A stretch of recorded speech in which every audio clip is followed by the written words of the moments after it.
Hi friends आज हम अपने मिशन ज्योग्राफी चैनल पे अपना नया वीडियो लेके आए हैं। वो है विश्व के जलवायु का वर्गीकरण। विश्व की जलवायु का वर्गीकरण ये बिंदु अपन देखते हैं रीट में अपना रीट सिलेबस में ये टॉपिक है वो जोड़ा गया है, तो उस पर अपन चर्चा करेंगे। जलवायु, विश्व की जलवायु जो है उस पर अपन चर्चा करते हैं। तो जलवायु की डेफिनेशन अपन ने पहले देख ली थी कि किसी भी बड़े क्षेत्र में पाई जाने वाली लंबे समय की वायुमंडलीय दशाएं जलवायु कहलाती है, और छोटे क्षेत्र में थोड़े समय के लिए जो वायुमंडलीय दशा होती है वो मौसम कहलाती है। ठीक है, तो जलवायु जो विश्व का वर्गीकरण दिया था वो तीन प्रमुख विद्वान हुए थे। एक तो व्लादिमीर कोपेन था, एक थार्नवेट और एक ट्रिवार था। तीन विद्वानों ने अपना वर्गीकरण प्रस्तुत किया था, तीनों का महत्वपूर्ण विश्व की जलवायु में। ठीक है, आज अपन जो महत्वपूर्ण वर्गीकरण लेते हैं वो कोपेन का लेते हैं। तीनों ने दो आधार लिए थे जलवायु वर्गीकरण के, दो आधार। एक तो था आनुभाविक आधार और एक था जननिक। ठीक है, जो आनुभाविक वर्गीकरण था उसमें जैसे वेधशालाएं स्थापित कर दी गई, वहां से आंकड़े लिए गए। ठीक है, जैसे कई तरह के सर्वेक्षण किए गए। ठीक है ना, विभिन्न तरह के जो फोटोज कैमरों का प्रयोग किया गया। ठीक है, और हवाई सर्वे किया गया, तो उनसे जो प्राप्त आंकड़े थे वो आनुभाविक पद्धति पर आधारित थे। ठीक है, और जननिक जो आंकड़े थे वो जलवायु के जो तत्व थे, विभिन्न क्षेत्रों में कौन कौन से पाए जाते हैं, उनकी उत्पत्ति कैसे हुई है, उस बेस पे इसको तैयार किया गया था। ठीक है ना, तो आनुभाविक जो वर्गीकरण है वो थोड़ा महत्वपूर्ण है क्योंकि विभिन्न क्षेत्रों का सर्वे करके ये आंकड़े तैयार किए गए थे। जो हम आज बात करेंगे वो है कोपेन का, व्लादिमीर कोपेन के वर्गीकरण की चर्चा अपन करते हैं। कोपेन जो है वो जर्मन जलवायुवेता था या मौसम विज्ञानी था, और इसने अपना जो वर्गीकरण है वो अनुभव पर आधारित है, आनुभाविक है इसका। अर्थात विभिन्न सौर वेधशालाएं हैं, हवाई सर्वे, उनके आंकड़ों से आनुभाविक वर्गीकरण है इसका। किसका? कोपेन का। ठीक है ना, तो इन्होंने विश्व को प्रमुख 5 समूह में बांटा। कितने समूह में बांटा? 5 समूहों में बांटा। संपूर्ण विश्व की जलवायु को 5 समूहों में कोपेन ने बांटा और 1918 में अपना वर्गीकरण प्रस्तुत किया। 1918 में अपना वर्गीकरण प्रस्तुत। हालांकि यह बार बार समय के साथ साथ अपने वर्गीकरण में संशोधन करता चला गया और हर बार उसमें नई चीज जोड़ता चला गया, जो डाउट्स थे उसको क्लियर करता चला गया। लेकिन सर्वप्रथम 1918 में इसका वर्गीकरण है वो प्रकाशित हुआ। ठीक है, अब इसने क्या किया है, कोपेन ने प्रमुख 5 समूह, जो पहला समूह बांटा था वो था ए समूह। 5 जो समूह थे, आधार क्या लिया कोपेन ने? जो आधार लिया वो लिया तापमान और वर्षा। ये प्रश्न पूछते हैं कि कोपेन का जलवायु वर्गीकरण किस पर आधारित है, तो उसने तापमान और वर्षा को अपना आधार बनाया। इस बिंदु पर उसने चर्चा की थी, यानी तापमान और वर्षा के आधार पर जलवायु का वर्गीकरण किया। एक ये पूछ लेते हैं कि जलवायुवेत्ता जो कोपेन है उसका वर्गीकरण है आनुभाविक है या जननिक, तो उसका आनुभाविक वर्गीकरण है। संपूर्ण विश्व को कितने जलवायु समूहों में डिवाइड किया? 5 समूहों में डिवाइड किया। ठीक है ना, ये कुछ मेमोराइज करने की साधारण सी बातें हैं, हालांकि साधारण नहीं है। जब एग्जाम में आता है तो कन्फ्यूज अपन हो जाते हैं, तो वहाँ ये बड़ी महत्वपूर्ण हो जाती है। तो पहला जो वर्गीकरण था समूह ए। 5 समूह में से थोड़ा ये बता देता हूँ। जो 5 समूह थे उन 5 में से 4 तो थे तापमान पर आधारित और 1 था वर्षण पर आधारित। अर्थात 4 तापमान पर आधारित थे, 1 वर्षा पर आधारित। अर्थात ACDE ये तो तापमान पर आधारित थे और जो बी था ये वर्षा पर आधारित था। बाकी आर्द्रता पर आधारित थे और ये शुष्क था, ठीक है ना। तो 4 तापमान पर आधारित थे इसके समूह है, और एक वर्षण कौन सा, बी वाला, ठीक है। सबसे पहले एक की अपन चर्चा करते हैं। ए जो उष्ण जलवायु समूह उसमें है उष्ण कटिबंधीय आर्द्र जलवायु, उष्ण कटिबंधीय आर्द्र जलवायु, ठीक है। फिर इस समूह को उसने विभिन्न प्रकारों में बांटा, तो इसके 3 प्रकार दिए। 3 प्रकार में पहला प्रकार दिया उष्ण कटिबंधीय आर्द्र प्रदेश, और इसको कूट अक्षर दिया AF, यानी उष्ण कटिबंध के लिए ए, ठीक है, और F जो है वो आर्द्रता के लिए, F किसके लिए, आर्द्रता के लिए। अर्थात इसका मतलब ये जलवायु इसमें आर्द्रता है, तो इसका लक्षण क्या है, कोई शुष्क ऋतु नहीं पाई जाती, सदैव वर्षा होती रहती है। इसका मतलब क्या हो गया, ये भूमध्य रेखीय क्षेत्र, कौन सी जगह मुख्य रूप से है, ये भूमध्य रेखीय क्षेत्रों में, भूमध्य रेखीय क्षेत्र, यहां मुख्य रूप से ये जलवायु पाई जाती है, सदैव वर्षा होती रहती है।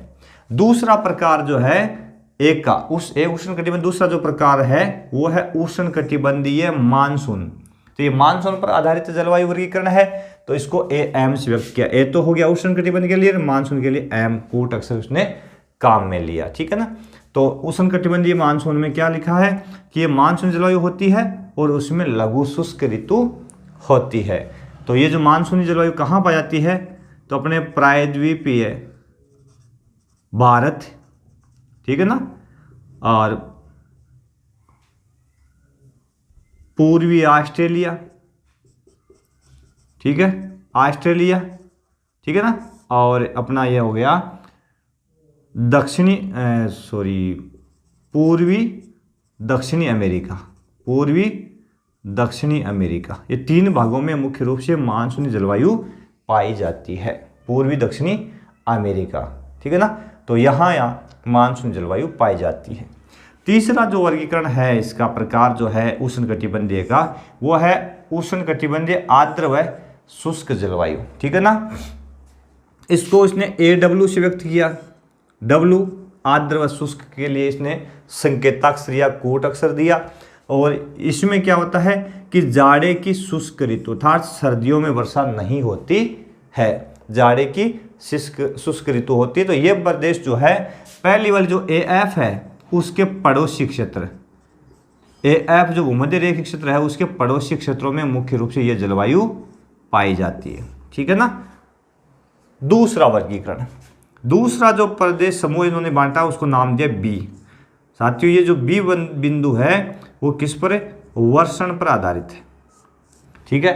थोड़ा सा एक और बता देता हूं कि A समूह है, इसका औसत तापक्रम उसने औसत तापमान जो है वो कितना माना है इसने, 18 डिग्री सेंटीग्रेड तापमान वाले जो क्षेत्र थे उसको A में लिया उसने, ठीक है। और इसमें वर्षण क्या बेस पे है B, शुष्क जलवायु वाला क्षेत्र, और इसमें जो है वर्षा की बजाय वाष्पीकरण अधिक होता है, वर्षा की बजाय अधिक क्या होता है, वाष्पीकरण ज़्यादा होता है, वर्षा कम होती है, ठीक है ना। तो इसके उसने 4 भाग बनाए। पहला है उपोष्ण कटिबंधीय स्टेपी, उपोष्ण कटिबंधीय स्टेपी। तो शुष्क जलवायु के लिए उसने संकेताक्षर क्या दिया, B, और जो स्टेपी है उसके लिए S, स्टेपी के लिए संकेताक्षर क्या दिया है, S, ठीक है ना, स्टेपी। और H उपोष्ण कटिबंध के लिए H, ठीक है। तो यह है उपोष्ण कटिबंधीय स्टेपी जलवायु, ठीक है। अब इसकी क्या विशेषता है, ये कहाँ मिलती है, निम्न अक्षांशीय क्षेत्र, यहाँ पर अर्ध, इसकी विशेषता क्या है कि निम्न अक्षांशीय जो क्षेत्र है वो अर्ध शुष्क होते हैं, ठीक है ना, यहाँ की अर्ध शुष्क जलवायु पाई जाती है। अब ये प्रदेश कहाँ से कहाँ तक है साथियों, ये प्रदेश जो है 15 डिग्री अक्षांश से 30 डिग्री अक्षांश उत्तर और दक्षिण में मुख्य रूप से पाई जाती है। 15 से 30 डिग्री अक्षांश के बीच में वितुल्य जलवायु यानी शुष्क जलवायु पाई जाती है। और मुख्य रूप से इसका जो क्षेत्र है वह है महाद्वीपों के पश्चिमी क्षेत्र, ठीक है ना। तो यहाँ पे मुख्य रूप से 15 से 30 डिग्री अक्षांशों के बीच में ये जलवायु मिलती है, जहाँ पर अर्ध शुष्क जलवायु देखने को मिलती है। दूसरा है इसका भाग उपोष्ण कटिबंधीय मरुस्थल। तो इसने मरुस्थल को W से व्यक्त किया है, H उपोष्ण और B शुष्क जलवायु, ठीक है ना। और ये भी निम्न अक्षांशीय क्षेत्रों में पाई जाती है 15 डिग्री के आसपास, ठीक है ना, निम्न अक्षांशीय क्षेत्रों में। उसके बाद में अगला है मध्य अक्षांशीय स्टेपी वर्गीकरण है, उसको BSK से व्यक्त किया है। तो यहाँ पे B हो गया अपना शुष्क जलवायु, S हो गया स्टेपी और K हो गया मध्य अक्षांशीय के लिए। तो मध्य अक्षांश के लिए K संकेताक्षर इसने काम में लिया है। तो ये मध्य अक्षांशों में पाई जाती है और अर्ध शुष्क जलवायु होती है, ठीक है। अगला इसने लिया है मध्य अक्षांशीय मरुस्थल। तो इसके लिए मरुस्थल के लिए W, ठीक है, संकेताक्षर है। और ये मध्य अक्षांशों में शुष्क जलवायु अर्थात वर्षा नहीं होती है, ठीक है ना, वर्षा नहीं होती है।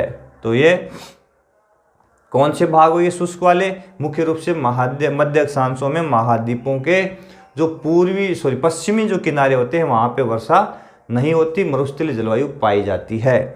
एक प्रश्न आता है कि मध्य अक्षांशों में अधिकतर मरुस्थल जो है महाद्वीपों के पश्चिमी किनारे पर पाए जाते हैं, क्यों? तो उसका यही कारण है कि वहाँ पे यहाँ चलने वाली जो व्यापारिक पवनें हैं मुख्य रूप से मध्य अक्षांशों यानी 15 से 30 डिग्री अक्षांशों के बीच में, इसको अपन यदि माने शुष्क जलवायु के लिए, तो इसमें व्यापारिक पवनें पूर्वी किनारों पर सबसे पहले टकराती है और पश्चिम पर नहीं पहुंच पाती है आर्द्रता लेकर के, इसलिए वर्षा नहीं होती है, ठीक है। अगला बिंदु, अगला C जो प्रकार है इसका है कोष्ण शीतोष्ण या इसको मध्य अक्षांशीय जलवायु भी कहते हैं। और ये जलवायु प्रदेश जो पाया जाता है वो है 30 से 50 डिग्री अक्षांशों के बीच, 30 से 50 डिग्री अक्षांशों के बीच में दोनों गोलार्धों में मुख्य रूप से जलवायु पाई जाती है। कौन सी? मध्य अक्षांशीय जलवायु या इसको कोष्ण शीतोष्ण जलवायु भी कहते हैं। शीत और उष्ण दोनों तरह की विशेषताएं इसमें मिलती है, गर्म भी होती है और ठंडी भी होती है, ठीक है। अब इसमें देखिए आर्द्रता की कमी रहती है इसमें। तो इसमें देखिए पहला है आर्द्र उपोष्ण कटिबंधीय जलवायु, इसका पहला भाग है आर्द्र उपोष्ण कटिबंधीय, इसको CFA से व्यक्त किया। शीतो हो गया कोष्ण शीतोष्ण या मध्य अक्षांशीय, ऐप हो गया आर्द्रता के लिए, सबसे पहले ऐप देखा था अपने, आर्द्रता का कूट अक्षर है, ठीक है ना। और यह ए हो गया यहाँ पे उपोष्ण कटिबंध के लिए। तो यह मध्य कहाँ पाई जाती है? यह मुख्य रूप से मध्य अक्षांशों में इसकी विशेषता है और अर्ध शुष्क होती है। कैसी होती है जलवायु? अर्ध शुष्क, यानी वर्षा कम होती है और शुष्कता भी देखने को मिलती है, यानी शुष्कता ज़्यादा होती है, आर्द्रता है यहाँ पे कम रहती है, वर्षा कम पाई जाती है इस भाग में, ठीक है ना। दूसरा है भूमध्य सागरीय जलवायु, ये थोड़ा महत्वपूर्ण भी है, ठीक है ना। इसको CSA से व्यक्त किया है, ठीक है। भूमध्य सागरीय को CSA कूट अक्षर है इसका। और यह है इसकी विशेषता है शुष्क गर्म, अर्थात गर्मी का जो मौसम होता है वो सूखा रहता है। इसमें गर्मी का जो मौसम कैसा रहता है? सूखा रहता है। और इसका मतलब बरसात कब होती है? सर्दियों में। इसकी विशेषता है भूमध्य सागरीय जलवायु की, सर्दियों में बरसात होती है, सर्दी में बरसात होती है, यह इसकी महत्वपूर्ण विशेषता है भूमध्य सागरीय जलवायु की। और ग्रीष्मकाल शुष्क रहता है, कहाँ? ये 30 से 50 डिग्री अक्षांशों के आसपास में। इसके प्रमुख क्षेत्र कौन कौन से साथियों? इसके प्रमुख क्षेत्र है मध्य कैलिफोर्निया, मध्य चिली, ठीक है ना, और दक्षिणी पूर्वी और दक्षिणी पूर्वी व दक्षिणी पश्चिमी ऑस्ट्रेलिया, ठीक है ना, और दक्षिणी पूर्वी दक्षिणी पश्चिमी ऑस्ट्रेलिया, मध्य चिली, मध्य कैलिफोर्निया और भूमध्य सागर के तटवर्ती क्षेत्र, भूमध्य सागर के तटीय क्षेत्र, ये मुख्य रूप से ये इसके क्षेत्र पाए जाते हैं भूमध्य सागरीय जलवायु के क्षेत्र, ठीक है। मध्य कैलिफोर्निया, मध्य चिली, ठीक है ना, और दक्षिणी पूर्वी दक्षिणी पश्चिमी ऑस्ट्रेलिया और भूमध्य सागर के आसपास। इसकी एक विशेषता है कि भूमध्य सागरीय जो जलवायु जहाँ पाई जाती है इसमें मुख्य रूप से खट्टे फलों की खेती की जाती है। पूछते हैं भाई किस जलवायु में खट्टे फलों की खेती की जाती है, ठीक है ना। तो इसमें जैसे अंगूर है वगैरह है ना, मौसमी है, संतरे वगैरह है, उन फलों की खेती भूमध्य सागरीय जलवायु वाले क्षेत्रों में मुख्य रूप से की जाती है। यह महत्वपूर्ण है, इंपॉर्टेंट है कि किस जलवायु भाग में खट्टे फलों की कृषि की जाती है, तो भूमध्य सागरीय, ठीक है।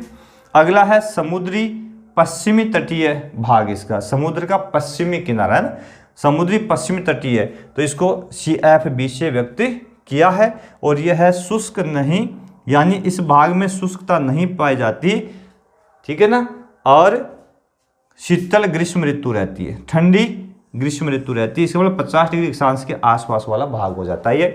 तो ग्रीष्म ऋतु कैसी होती है, गर्मियाँ नहीं होती, ठंड ज़्यादा रहती है और शुष्क ऋतु का अभाव पाया जाता है। अब ये जो है कोष्ण जो शीतोष्ण मध्य अक्षांश से जो जलवायु प्रदेश है, यह मुख्य रूप से कितने टेम्परेचर को इसमें लिया गया है, तो सबसे जो शीत माह होता है, सबसे शीत जो माह होता है उसमें न्यूनतम 3 डिग्री सेंटीग्रेड और अधिकतम 10 डिग्री सेंटीग्रेड टेम्परेचर, ठीक है ना। कम से कम 3 और अधिक से अधिक 10 डिग्री सेंटीग्रेड तापमान इसका होता है। वहाँ पे मुख्य रूप से कौन सी जलवायु पाई जाती है, कोष्ण शीतोष्ण जलवायु पाई जाती है। तो यह 5 समूह में से 3। अब है चौथा समूह है, ठीक है। अगला है कौन सा है, डी। अगला समूह कौन सा है, डी प्रकार की जलवायु। तो डी जो है वो जलवायु प्रदेश है, मुख्य रूप से उस समूह को कहा गया है शीतल हिमवन जलवायु समूह है। इसको क्या नाम दिया गया है, शीतल हिमवन जलवायु समूह है। तो इसके 2 प्रकार है, कितने प्रकार है, 2। एक है आर्द्र महाद्वीपीय, आर्द्र महाद्वीपीय, ठीक है, और इसको DF से व्यक्त किया है। और इसकी विशेषता क्या है कि यहाँ पर कड़ाके की ठंड पड़ती है, चूंकि लिखा क्या है महाद्वीपीय, आर्द्र लिखा है, इसका मतलब ये मुख्य रूप से जो है ये जो भाग है 50 से 70 डिग्री अक्षांशों के बीच में महाद्वीपीय भागों में मुख्य रूप से पाई जाती है, ठीक है ना। तो 50 से 70 डिग्री अक्षांशों के बीच में, तो यह मुख्य महाद्वीपीय भागों में मुख्य रूप से पाई जाती है। और कड़ाके की ठंड पड़ती है क्योंकि यहाँ ध्रुव का असर आ जाता है, ठीक है ना, तो कड़ाके की ठंड पड़ती है। दूसरा इसका भाग है उत्तर ध्रुवीय। अब उत्तरी जो ध्रुव है उसका उप प्रदेश, ठीक है, उसको DW से व्यक्त किया है, ठीक है। और यहाँ लिखा है इसकी विशेषता है जाड़ा शुष्क, यानी सर्दियाँ सूखी सर्दियाँ पड़ती है, काफ़ी तेज सर्दी होती है, सूखी सर्दियाँ यहाँ पे होती है, हवाएं ठंडी चलती है, ठीक है ना, ठंडी हवाएं चलती है और वो भी शुष्क होती है, सूखी होती है, नमी का अभाव होता है उसमें, क्योंकि वो उत्तरी ध्रुव की ओर से आ रही होती है, इसे ठंडी एवं शुष्क होती है, ठीक है। ये इसके 2 भाग है। तो ये भाग मुख्य रूप से 50 से 70 डिग्री अक्षांशों के बीच में शीतल हिमवन डी प्रकार का प्रदेश। और अंतिम और 5वां जो भाग वो ई प्रकार का प्रदेश है, शीतल जलवायु प्रदेश। शीत जलवायु प्रदेश मुख्य रूप से है। तो शीत जलवायु प्रदेश जो है वो 70 डिग्री से ऊपर, 70 डिग्री से ऊपर के अक्षांश क्षेत्रों में यह जलवायु मुख्य रूप से देखने को मिलती है, 70 डिग्री से ऊपर वाले अक्षांश क्षेत्रों में। अब इसकी विशेषता क्या है, इसके 2 भाग है, एक तो टुंड्रा, ठीक है, टुंड्रा को ई संकेतक से शीतल जलवायु के लिए हो गया, टी टुंड्रा के लिए हो गया, ठीक है ना, स्टेपे के लिए एस था, टुंड्रा के लिए टी, ठीक है। तो टी इसका संकेताक्षर हो गया टुंड्रा जलवायु के लिए। और यहाँ इसकी विशेषता है कि कोई ग्रीष्म ऋतु नहीं होती, ग्रीष्म ऋतु का अभाव, और शीत ऋतु कठोर होती है, शीत कठोर होती है, यानी भयंकर शीत ऋतु पाई जाती है, कड़ाके की ठंड पड़ती है यहाँ पे। और इसका दूसरा जो भाग है वो है ध्रुवीय हिमटोपी, ठीक है ना। तो ये 70 डिग्री अक्षांश से ऊपर वाले भाग आ गए सारे ध्रुवीय हिमटोपी, यानी ध्रुवों पर जहाँ बर्फ जमी रहती है, इसको EF से व्यक्त किया है, ठीक है ना। ध्रुवीय हिमटोपी को EF से व्यक्त किया है। ई हो गया शीत जलवायु, F हिमटोपी है उसके लिए। तो ये सदैव इसकी विशेषता क्या है, ये सदैव हिमाच्छादित यानी बर्फ से ढके हुए क्षेत्र हैं। तो उत्तरी क्षेत्र में जैसे कि ग्रीनलैंड वगैरह, अंटार्कटिका, ये सदैव बर्फ से ढके रहते हैं ना, तो इस कारण से यहाँ पे कौन सी जलवायु पाई जाती है? मुख्य रूप से शीत जलवायु पाई जाती है। तो ये 5 कोपेन के प्रमुख वर्गीकरण है। कोपेन ने संपूर्ण विश्व जलवायु को 5 भागों में डिवाइड किया है, ठीक है ना। ये 5 भागों में कोपेन ने वर्गीकरण किया है संपूर्ण विश्व की जलवायु का। अंत में यदि एक प्रदेश एनसीईआरटी बुकों में आया था, आता भी है, वो है एफ, एक संकेतक से दे रखा है और इसमें है जो उच्च पर्वत क्षेत्र, जो ऊंचे पर्वतीय क्षेत्र है वहाँ की जलवायु है ना, तो उसकी ऊंचाई के आधार पर तय होती है। हालांकि कोपेन के 5 ही भाग है, लेकिन एनसीईआरटी बुक में एक छठा भाग ऐप के नाम से दे रखा है, ठीक है। तो अपने को विशेष रूप से मेमोराइज करना है। जो ऑथेंटिक बात है वो ये है कि कोपेन के वर्गीकरण में 5 भाग पाए जाते हैं, उसने 5 समूह बांटा है। लेकिन ऐप तुल्य जलवायु जो पाई जाती है वो भी उच्च पर्वत शिखरों पर देखने को मिलती है, वो चाहे कहीं पे भी मिले, जहाँ जहाँ उच्च शिखर पाए जाते हैं वहाँ सब। तो इस प्रकार से ये था अपना विश्व की जलवायु। जर्मन भूगोलवेत्ता कौन था? कोपेन के अनुसार वर्गीकरण आनुभाविक 5 भागों में इसने संपूर्ण विश्व जलवायु को बांटा, आधार तापमान और वर्षा को लिया, ठीक है। तो यह जलवायु विश्व जलवायु टॉपिक जो कंप्लीट होता है। और अगले टॉपिक के लिए आप देखते रहे मिशन ज्योग्राफी चैनल, लाइक और सब्सक्राइब जरूर करें ताकि आपको जल्द अधिक से अधिक जो वीडियो जो है उसका नोटिफिकेशन से मेरे से मिलता रहे। धन्यवाद।